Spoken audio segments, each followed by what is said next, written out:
there, and this is not showing the data for, let's say, the independent or Green parties, but 49.8% went to Biden and 47.6% to President Trump. So that was a reported result from the Secretary of State. The other important thing to note is that just to get one of the important features that you can look at in a election is a distribution of votes by party affiliation. So in this case, there was 35.3% of Republicans who voted, 31.3% of Democrats, 32.3% of independents, a small percentage of libertarians. That gives a total distribution. We'll come back to this, why this is important in this analysis. So what I want to first begin by having people put their attention on this chart. What this is we're literally taking all the data provided by the Secretary of State across the 743 precincts in Maricopa County, and we're literally recreating the election. And there are two curves here. One is the curve for President Trump, which is a red curve, and the blue curve is a curve for Mr. Biden. And as we move from left to right, what we're doing is we're starting with precincts which have low number of votes to precincts which have high number of votes, and we're literally counting the vote totals and summing them up together. When you get to the end here, you get the actual election results. So 49% for Mr. Biden and 47.6% for Mr. Trump. So these curves in many ways show the dynamic of the election as you move from the precincts from low vote counts to high, and you're essentially adding them up. So when you look at this curve in pattern recognition and pattern analysis, one of the things you try to understand is anomalies and the normal condition. So this is what we're calling the normal condition. In science, we'd call it the control. And we're literally looking at two important features. There's the shape of this curve, and there's the sequence and how this curve is developed. So in the analysis here, what we wanted to do was we wanted to see if we can reproduce the curve for President Trump and the curve for Mr. Biden by looking at the demographic of voters based on party affiliation, because that's one of the most easily accessible, or one of the most prominent features in an election. So towards this, we initially did a initial analysis of looking at voter turnout in a precinct, percent voter turnout. So every dot here represents a particular precinct, and you're looking at the percent voter turnout in a precinct along the y-axis, and along the x-axis simply the percent registered Republicans in the precinct. And what's interesting is you see a positive correlation. The more percentage of Republicans in a precinct, in fact, voter turnout is going up. Alternatively, when we looked at the percentage voter turnout in a precinct by percent registered Democrats in a precinct, you see a negative relationship. As the percentage of Democrats in a precinct increases, each blue dot is a precinct, you see a negative correlation with voter turnout. And similarly, we see the same behavior in the registered independents in a precinct.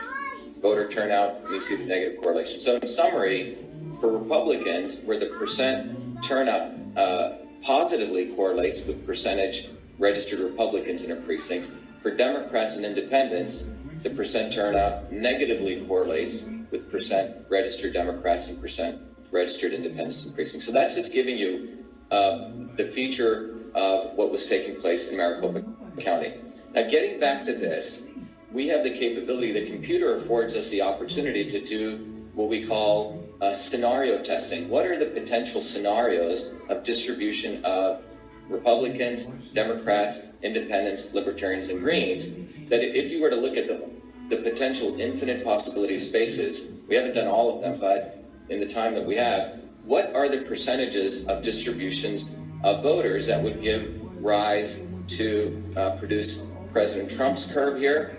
And what are the percentages that would give rise of those allocations of Republicans, Democrats, Independents, Greens, and Libertarians to give rise to Mr. Biden's percentage? And the reason we want to do this is to look at the plausibility of these results. Is it plausible that you could have some reasonable distribution of Democrats, Republicans, Independents, Green to generate this very particular slope and these curves to get this net result? Remember, again, we're going from precincts from left to right. We're accumulating votes. So this is really 743 different data points.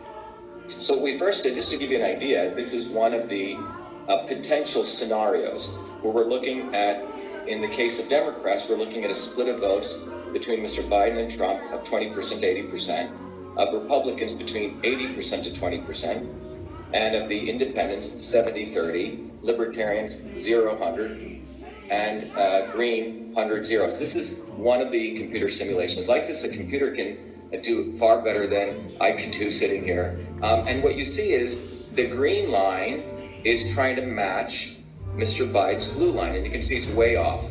And the purple line is trying to match the red line. So obviously these aren't matching, because again, we wanted to see if we can overlay on those. So here's another potential scenario. In this case, we're looking at Biden-Trump voter distribution of Democrats by 80-20, Republican 20-80, the independents 30-60, libertarians 10-90, 100-0. And in this case, the blue line here, the purple line here, is at least nearer the red line, and the green line is getting closer to Mr. Biden. So again, the green and the purple are the simulated versions. Then we do another example. Well, this is getting a little bit closer. We see 100% Democrat, 0% Trump for Democrat distribution, relative to Republicans, 20-80 split, 36%, 58% on the independents, and so on. But it's still not matching, even though it's getting close here. You notice the slopes aren't matching. Well, we try a different case, 100% Democrat, 0% Biden-Trump, Republican 0-100, and so on. Still doesn't match. This iteration process, again, the computer was done, and the only one that we were able to come close to matching was this. And I want everyone to look at this carefully.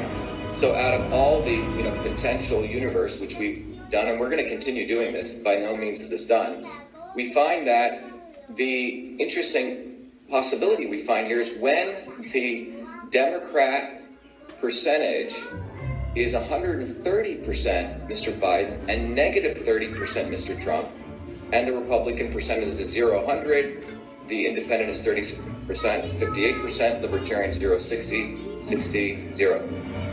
But what's extraordinary about this graph, again, we went through many iterations, it matches perfectly, near perfectly. The slopes match, the curves match, the shape match. So what this tells us is that this demographic distribution of allocation of party affiliations is what can generate this. And I find it highly implausible, because this means that Mr. Biden got 130% of Democrat voters and negative 30%, and President Trump got negative 30%. So how is this possible? So how is this quote-unquote result possible?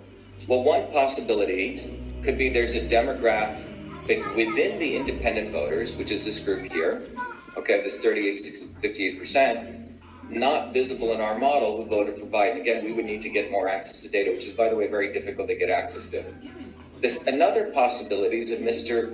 Biden's actual votes were multiplied by 1.3, which is 130%, meaning each single vote Mr. Biden received, each single vote he actually received became 1.3 reported votes. Sort of, there was an increase in a weighting of a vote that was given to Mr. Biden, and President Trump's votes are reduced by that 0.3 or 30% gained by Mr. Biden. Simply put, you could call this vote swapping, or there could be a combination of both. So that's what we've discovered today. But this combination, out of all the possibilities to match this curve perfectly, is the only one we found so far.